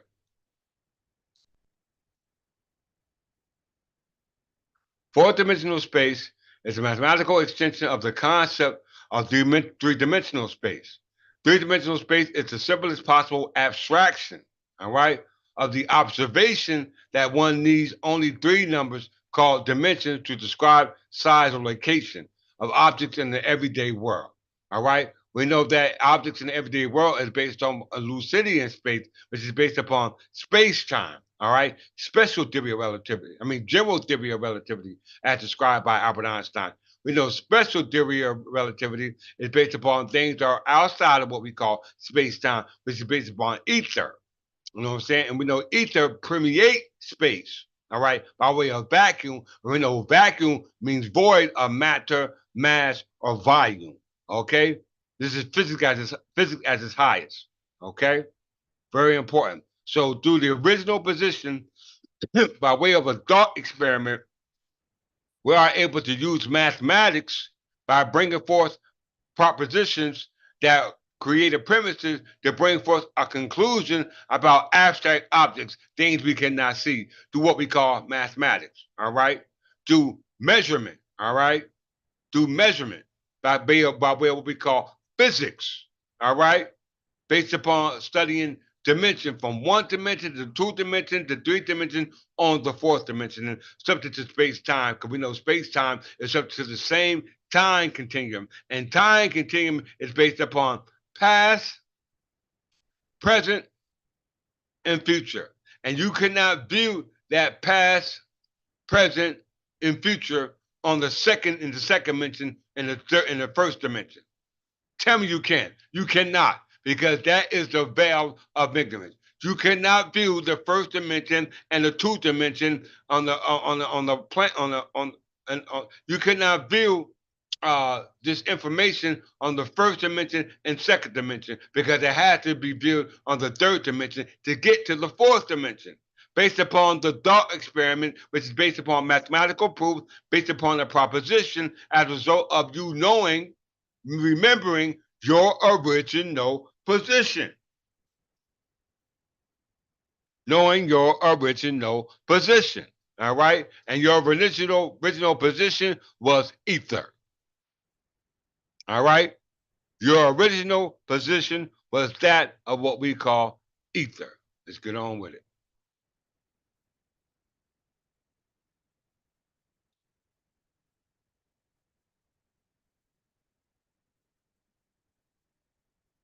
We're back to original position. We already dealt into our original position on the subatomic level, knowing that we are etheric beings. And the only way we can understand etheric beings is to understand time space. We know time space is subject to Euclidean geometry, which means to measure, all right, your existence here on Earth, all right, through what we call a thought experimenter, which is based upon understanding abstract objects. Abstract objects. There's a lot of abstract objects can be observed, but what abstract object that you should be observing, and that abstract object that you should be observing is the fourth dimension, not the third dimension, not the second dimension, because you start off from direction and position. All right. The first dimension was position. The second dimension was direction. The third dimension was space and time. Okay? Space and time. And the fourth dimension is where we have yet to go. All right? And the only way you can get there is through what we call thought. All right? Thought. Let's get there. So, what is thought?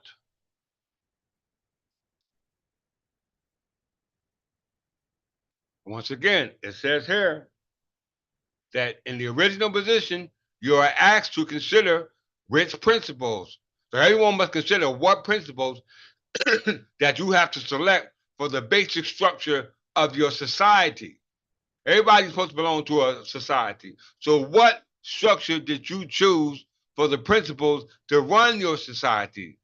But you must select it as if you didn't have no knowledge of that society and the principles of that society. So pretty much starting out fresh.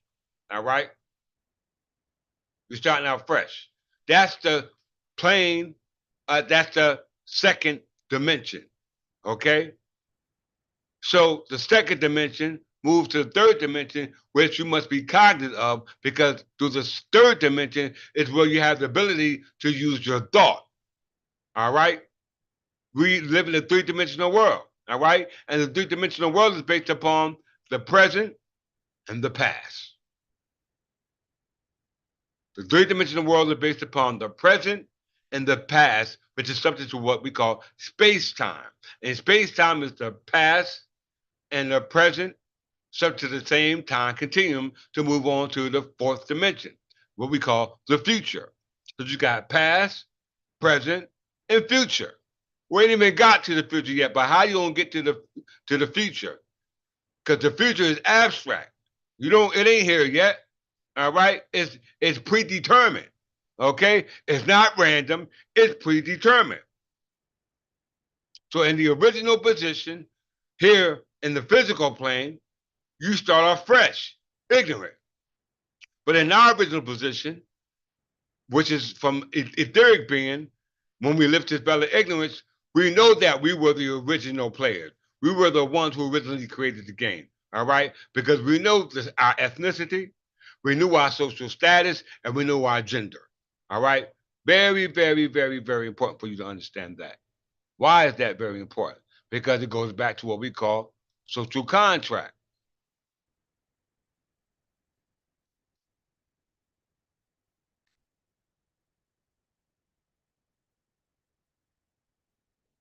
So we know the same people who came up with the original position by way of thought experiment, which was lift the veil of ignorance, came up with the same theory of what we call social contract. Okay? Social contract. And a lot of us are ignorant about the social contract. The social contract, based upon the social compact, is based off the body of politics that we mutually depend upon in society, which protect our status, right? But based upon our ethnicity. Because everybody who are here that are not of the classification as the group, because we know based off Villain versus Harris, not Villain versus Harris, Enray versus Enray Hassan, Amal Hassan, in order for you to be a citizen, you must prove your status. All right? You must prove that you are, in fact, indeed, a part of that group. All right? In moral political philosophy, the social contract, here you go, political, we know political deals with the Democratic Republican Party. All right? Based upon politics. All right? And we know the politics that this government practice is not the politics that our government practice. All right? And moral political philosophy, the social contract, is an idea, theory, or model that usually, although not always, concerns the legitimacy of the authority of the state over the individual. Conceptualized in the age of enlightenment, it is a core concept of constitutionalism. While not necessarily convened and written down, it is constituent assembly and constitution. Did you hear that? Now we know that the Berbers, according to 1911 encyclopedia, not only had a government called Witten or Wittema, but had an uncoded Magna Carta, not written down, but unwritten. And they just here under the age of enlightenment, it is core concept of constitutionalism, while not necessarily convened and written down. Okay?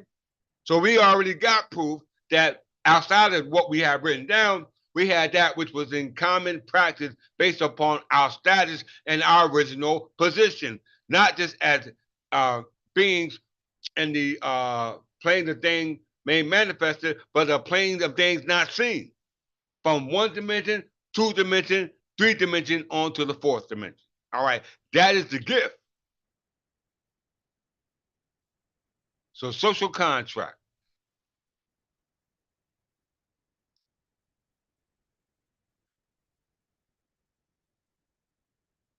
Social contract is based upon the social compact, which is rooted in what you call your body of politics, and which we depend upon for our mutual defense.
got canines, so you have to forgive me.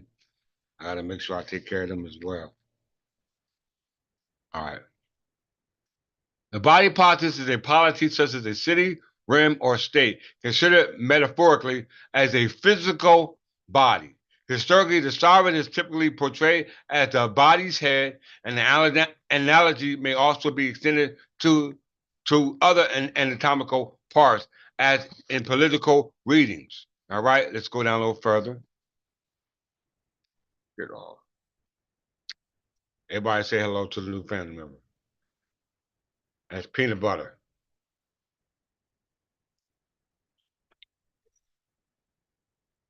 Okay, you got to keep quiet.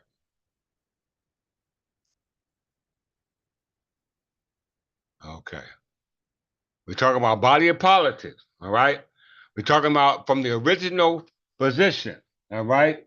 Everybody started on a clean slate, all right? A clean slate by finding out here in North America, because everybody in North America was subject to what we call the original position, which is based upon a veil of ignorance, all right? And from that veil of ignorance, you're supposed to have what they call an enlightenment, okay? You have a diaspora, you have an enlightenment era. Okay, so we know that the enlightenment for us as English, Anglo-Saxon Berbers was based upon our knowledge of our society that we mutually must depend upon that, even in our ignorance. All right, so it took us a little bit to find out about who we were. All right, and go, get back to that body of politics by creating the social contract all over again. Okay, so when it says the body of politics, following the high and late medieval revival of the Byzantine corpus juris civilis and Latin Europe, the body of politics took on a jurisprudential significance by being identified with the legal jury of the corporation, gaining salience in the political thought from the 13th century on. In English law, the image of the body politic developed into the theory of the king's true body and the crown as corporate ration soul. All right? As corporation soul. So we had an obligation in the original position based upon the brother of ignorance to get back to the crown. You know what I'm saying? In order to get back to the crown, we must establish a corporation soul, which is that natural person, in order for us to take back what? Crown land. Because the king personifies crown land, which is separate, which cannot be separated from the crown under what they call uh what's that term again? Uh that pledge. Uh what's it called? I almost said it. Not post-mortem. Dead pledge. What is the term? Dead pledge. Statute of no, not the statute of limitations. It'll come to me. Give me a second. So, as the from the original position, we must understand ourselves. To understand ourselves, we must understand our ethnicity, our social status. Where's it at? And our gender. All right. We must understand that. And one day, and we were ignorant about that, so we had to learn it all.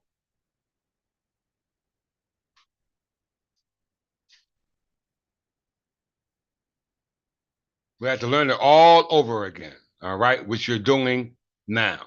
All right, which you're doing now. All right, let's see. So we know the social contract, which is rooted in the body of politics, right, should come from or should be realized through what they call a thought experiment from the original position.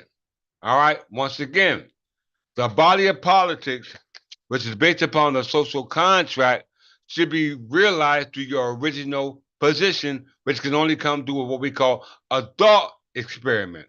And a thought experiment can only be validated through mathematical proof, which is a mathematical statement, which is a proposition, which bases the premises, which brings forth a conclusion. All right? Very, very, very, very important for you to understand that because it says the original position is based upon the social contract, which is no different. right here. In Rawls' theory, the original position plays the same role as the state of nature does in the social contract. So if the original position and the social contract is based upon the state of nature, then what is the state of nature? Let's look up that. I don't let nothing slip by me. Nothing.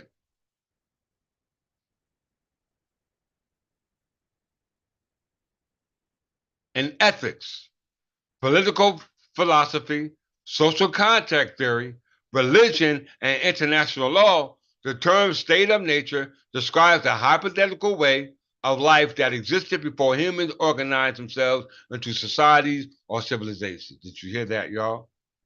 Did you hear that? So this is the bell of ignorance based upon an original position that they put us in. All right?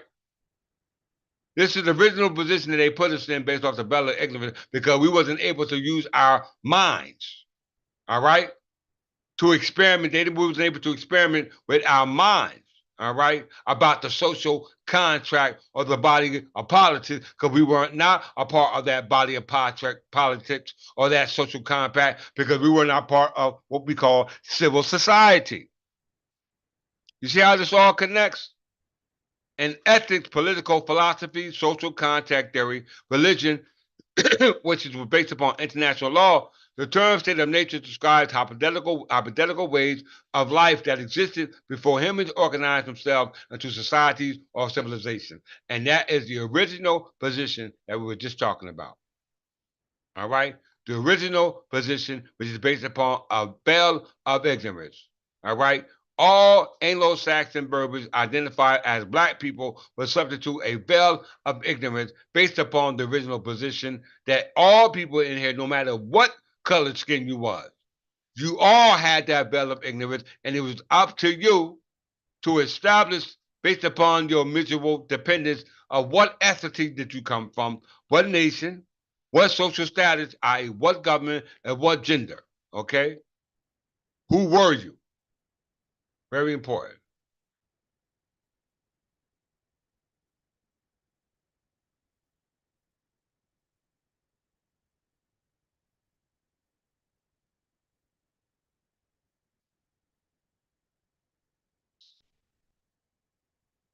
Well, I think we pretty much covered everything.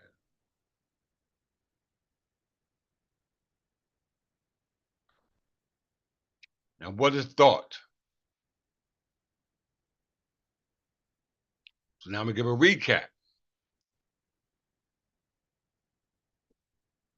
What is thought? Because we know that from the original position, which is that veil of ignorance for every person over here in North America, based off you having no ethnicity, based upon you not being part of a social group, based upon you not knowing your gender. All right, you were subject to that veil of ignorance, which had to be understood through thought experiment, and thought experiment was based upon reasonable deduction. All right, what is that? Deductible reason. Let's look at that.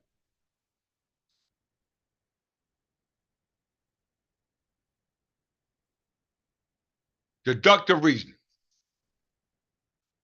Deductive reasoning is the process of drawing valid inferences.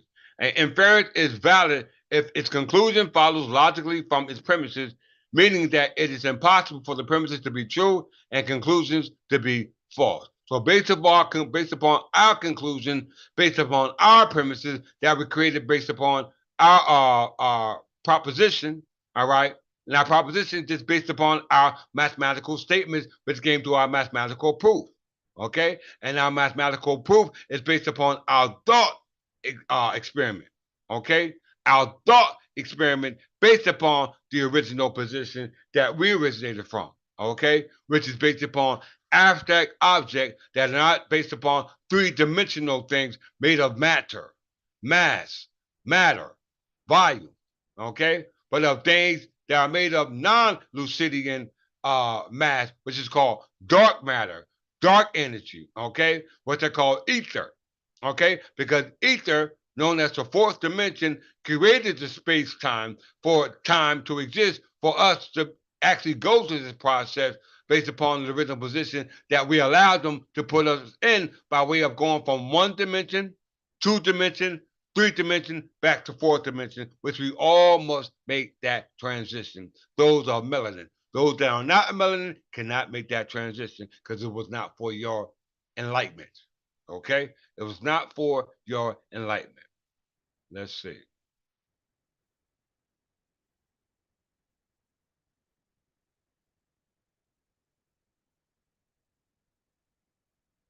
And once again, in closing,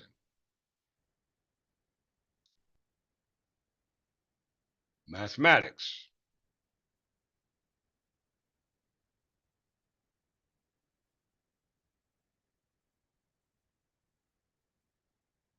Mathematics is a field of study that discovers and organizes methods, theories, and theorems that are developed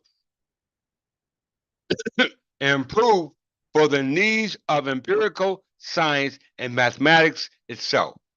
There are many areas of mathematics that include number theory, the study of numbers, algebra, study of formulas, related structures, geometry, the study of shape, space that contain them, analysis, the study of continuous changes, that means interaction, and set theory, presently used as a foundation for all mathematics. Okay?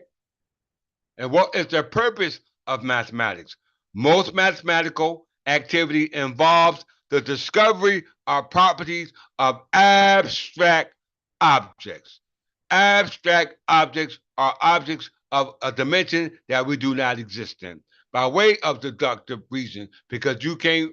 Mathematical object is an abstract concept arising from the use of mathematics. In the usual language, mathematics and object is anything that has been or could be formally defined and with which one may do deductive reasoning and mathematical proof. What's mathematical proof? Proposition, premises, and conclusion. Okay? Uh, um, Mathematical proof, mathematical statement, which is the proposition, premises, and conclusion. All right? Based upon that object of abstract, meaning the object of your idea that you presently cannot see. Why? Because of the original position that they put you in, the starting line. Okay? Everyone's at the starting line. Okay? Based upon the premises of this lecture, which is the first Olympics, a race to find one's ethnicity from the original position. Okay? From the original position. And our original position was ether, etheric being. Okay? Let's look up classical elements, and then I'll close out.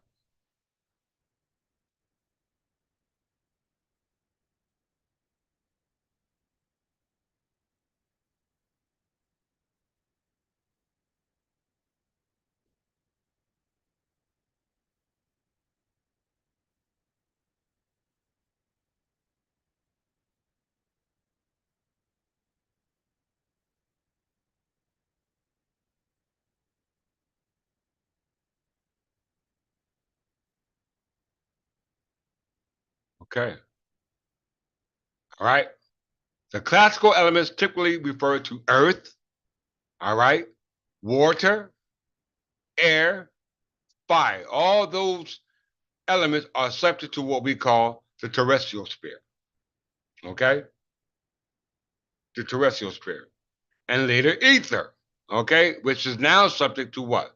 The terrestrial sphere as a result of what? Our mass, matter, volume, our density. All right? As a result of the original position based upon the developed ignorance of our true self, our ethnicity, our group that we come from, our ancestors, our predecessors, all right, who predetermined who would be able to return home based off their ability to be able to use what? Thought experiment. Okay? The classical elements typically refer to earth, water, air, fire, and later ether, which was proposed to explain the nature and complexity of all matter in terms of simpler substance. All right? So we see ether is it denotes to what we call space. It said in ancient culture in Greece, Angolia, Tibet, India, Mali has similarness, which sometimes refer in logical language to air as wind and ether as space. Did you hear that, y'all?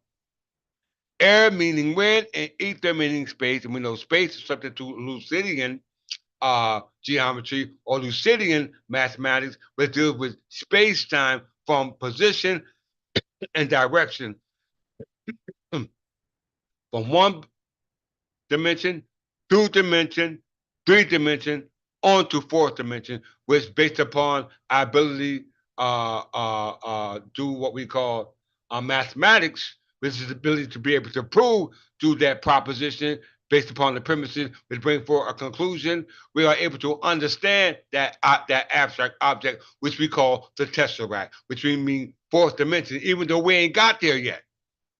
We haven't even got there yet, but we're able to understand the transition as a result of what we call transduction. And I'll read that in my close.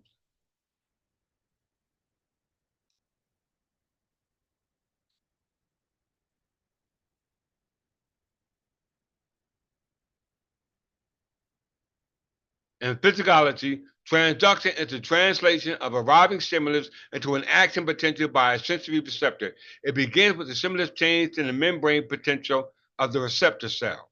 A receptor cell converts the energy and a stimulus into an electrical signal. Receptors are broadly split into main categories, internal and external. Okay? As you can see, the example, the signal is the photon energy that's massless particles that we interpret by collecting it through our receptor cells, through our neurosensory, through what we call transduction. And we know transduction is the translation of the energy, i.e., that what we call that energy, which causes a chemical reaction as a result of the interaction with ourselves, which starts the process of that what we call the thought experiment that we're able to do, which causes an action, an impulse, a stimulus based upon that signal. Okay, which is not based upon our external cells but our internal cells. So we have to go not or look at the physical cell, i.e., our physical makeup, but our spiritual cells, which goes back into the true self. Okay, the etheric cell before mass, before matter, before density, before volume, before space. All right, before time. Because time never was when we were not. As the life of time become when we begin, the time become when we be no more. And with that, I say peace.